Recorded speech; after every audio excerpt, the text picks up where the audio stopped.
ప్రభునందు ప్రియమైన శ్రోతలకు వందనములు. ఈ పోడ్కాస్ట్ కార్యక్రమంనకు స్వాగతం. మీ అందరి కొరకు ఈ కార్యక్రమమును ప్రసారం చేయుచున్నాం. విని దైవాశీస్సులు పొందుకోగలరు. ప్రియమైన శ్రోతలకు మన ప్రభువైన యేసుక్రీస్తు నామములో శుభోదయం. శ్రోతలారా, బాగున్నారా? మీ కొరకు ప్రతిదినం ఫీబా ఇండియా పక్షంగా ప్రార్థన చేస్తున్నాం. రండి, ఈ ఉదయకాలము దేవుని సన్నిధిలో వాక్యాన్ని ధ్యానం చేద్దాం. మత్తయి సువార్త 25వ అధ్యాయంలో ఉన్న ఉపమానాన్ని, 10 మంది కన్యకులు ఉపమానాన్ని ఈ ఉదయకాలం మీ మధ్యన ధ్యానాంశముగా నేను తీసుకుని రావడానికి సిద్ధపడుతూ ఉన్నాను. మత్తయి సువార్త 25వ అధ్యాయం 1 నుంచి 13 వచనాలు చదువుతూ ఉంటే, పరలోక రాజ్యము తమ దివిటీలు పట్టుకుని పెండ్లి కుమారుని ఎదుర్కొంటకు బయలుదేరి 10 మంది కన్యకులు పోలియున్నది. వీరిలో 5 బుద్ధి లేనివారు, 5 బుద్ధి గలవారు. బుద్ధి లేనివారు తమ దివిటీలు పట్టుకుని తమతో కూడా నూనె తీసుకుని పోలేదు. బుద్ధి గలవారు తమ దివిటీలలో కూడా సిద్ధలలో నూనె తీసుకుని పోయిరి. పెండ్లి కుమారుడు ఆలస్యము చెయ్యగా వారందరూ కునికి నిద్రించుచుండిరి. అర్ధరాత్రి వేళ, ఇదిగో పెండ్లి కుమారుడు అతను ఎదుర్కొంటకు రండి అను కేక వినబడెను. అప్పుడు కన్యకులందరూ లేచి తమ దివిటీలు చెక్కపరిచిరి గాని బుద్ధి లేని ఆ కన్యకులు, మా దివిటీలు ఆరిపోచున్నవి కనుక మీ నూనెలో కొంచెం మాకీయుడని బుద్ధిగల వారిని అడిగిరి.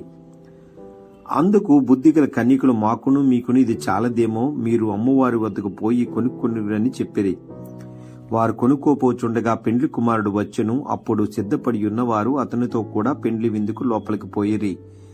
అంతటా తలుపు వేయబడెను. ఆ తరువాత తక్కిన కన్యకులు వచ్చి, అయ్యా అయ్యా, మాకు తలుపు తీయమని అడగగా అతడు, మిమ్మల్ని నేను ఎరుగునని మీతో నిశ్చయముగా చెప్పుచున్నాను. ఆ దినమైనను గడి అయినను మీకు తెలియదు కనుక మెలకువగా యుండిడి. దేవుడు ఈ ఉపమానం ద్వారా ఈ ఉదయకాలం మనతో భోజించడానికి సిద్ధపడుతూ ఉన్నాడు. యేసు తిరిగి రాబోతున్నాడు అనేది ఇది ఖచ్చితమైన సత్యం. ఈ ఉపమానం దైవ రాజ్యము గురించి, క్రీస్తు తిరిగి రాగలిగే ఆ క్షణము గురించి చెప్పబడుతుంది. అందరూ ఎదురు చూస్తున్నారు, కానీ అందరూ సిద్ధంగా లేరు.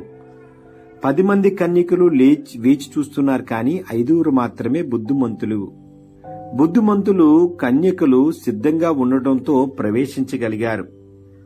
మూర్ఖ కన్యకులు ఆలస్యం చేశారు. బుద్ధి లేని కన్యకులుగా వారు సిద్ధం పడపోవడం వల్ల తలుపులు మూసివేయబడ్డాయి. ఈ ఉపమానం మనకు 2 ముఖ్యమైన విషయాలు బోధిస్తూ ఉంటుంది.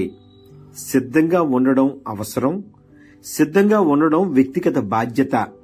ఎవరికి వారే బాధ్యతగా దేవుడు చెబుతూ ఉన్నాడు.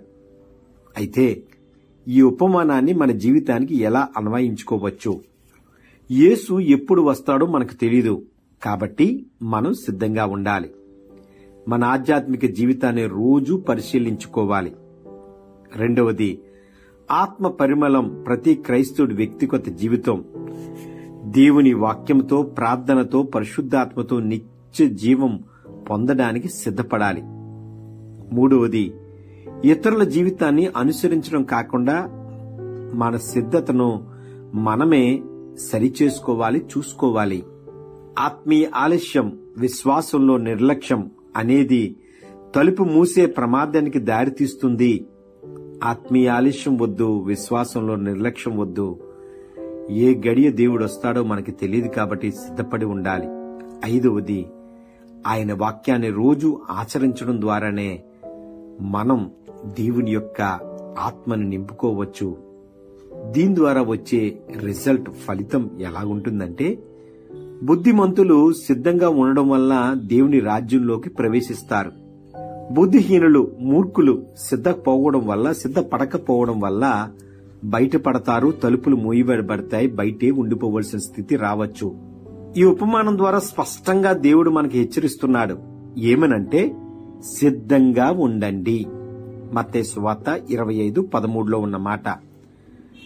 ఆయనకు సిద్ధంగా ఉన్నవారే ఆయనతో పాటు ఆనందంలో పాలు పంచుకోగలరు. ముగింపుగా దేవుడు ఒక మాట మనకు చెబుతూ ఉన్నాడు. మత్తయి సువార్త 25:13 ఉన్న మాట, కాబట్టి మీరు జాగ్రత్తగా ఉండండి, ఎందుకంటే మీరు నేను యేసు వచ్చే గంటని మనము క్యాచ్ చేయకపోవచ్చు, తెలియకపోవచ్చు. మనకి సిద్ధపడదామా? దేవుని యొక్క రాకడ కొరకు ఎదురు చూద్దామా? దేవుడు ఆ బుద్ధి లేని కన్యకల వలె మనం ఉండిపోకుండా బుద్ధి కలిగిన వారిగా మనము సిద్ధపడదాం. దేవుడు వచ్చినప్పుడు ఆయనతో పాటు మనము విందులోనికి వెళ్ళబడులాగున, అట్టి కృపలో దేవుడు మనకి మార్గము తెరిచేలాగున, ఆ దినమైనను గడి అయినను మనకి తెలియదు కనుక మెలకువగా ఉండి దేవుని యొద్దకు చేర్చబడదాం. అట్టి రీతిలో దేవుడు మనల్ని చేర్చుకునేలాగున మనము బుద్ధి కలిగిన వారిగా సిద్ధపడదాం. ఆమేన్.